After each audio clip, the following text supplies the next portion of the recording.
Hi everyone, in today's video I will show you how to use T-Object to split output in PowerShell.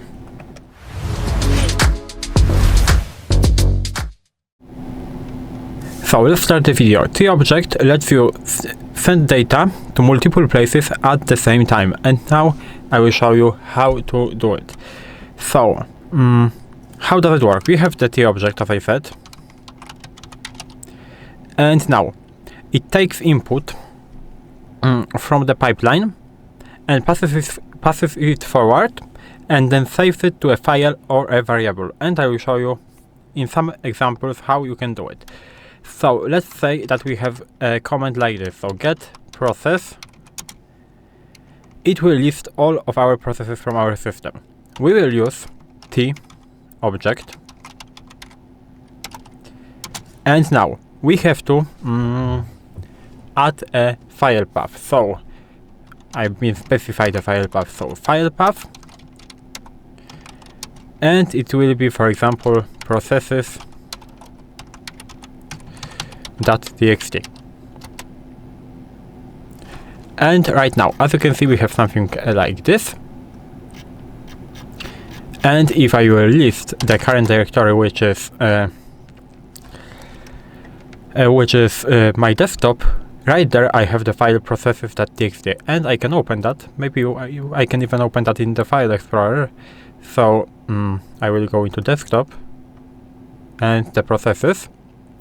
As you can see, here we have the output of this command. So this is really useful, I think. This is the first usage. The second one is basically is how we can continue. So we can do get process and T-Object. Again, we will specify the file path, and now into processes.txt, and we can again use some other commands. We can use sort, for example, object CPU in the descending order. As you can see, it will still work. As you can see, now our processes are sorted by CPU. Here they were sorted by process name. So this is why it is so useful.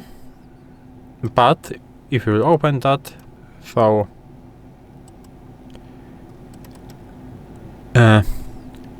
it is overwrite, but we still have it sorted by the name, because the first thing that we can do, because we are simply going from left to right. So first of all, we are doing basically passing object of the processes into this T-Object. Here we are saving it into the file, and then we are sorting it. And now I will show you some other examples. So let's say that we want to save something to the variable. So for example, get process. Now T-Object, and we will specify the variable. So it will be, for example, variable, and for example, processes, like this. And now I can clear that, and we can use the variable later. So how can we call a variable? We have to do $, proc, and now the pipeline, and we will use select object, for example,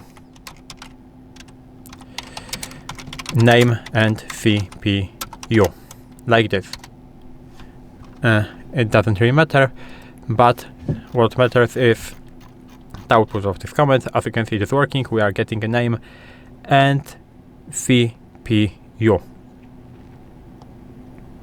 And now maybe one more example, that will be the last one. I will clear that, and as you can see, we are in the desktop. So how can we, for example, save all files into some txt file, but display only the large ones. So we can do something like this: get child item T object again, file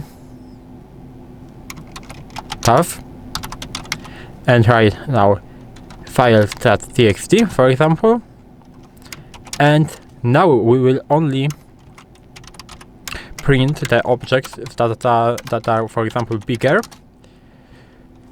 Of course, we have to specify the length, where object length like this, and if greater, for example, than 1 megabyte. We can press enter, I think, and now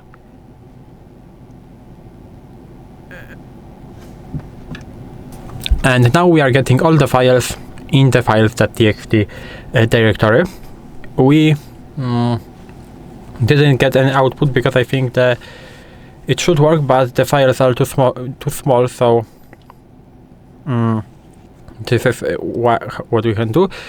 We can try to do, for example, less than 1 gigabyte in order to do something like this. As you can see, if we will do less than 1 gigabyte, we will get then output of everything, because these files are not too big. So this is why greater than didn't work, and I was confused at the beginning, but now it is working. So this is how you can use T-Object to save output of the command into a file. If you found this video helpful, please leave a like, subscribe to the channel, and I hope to see you in the next videos.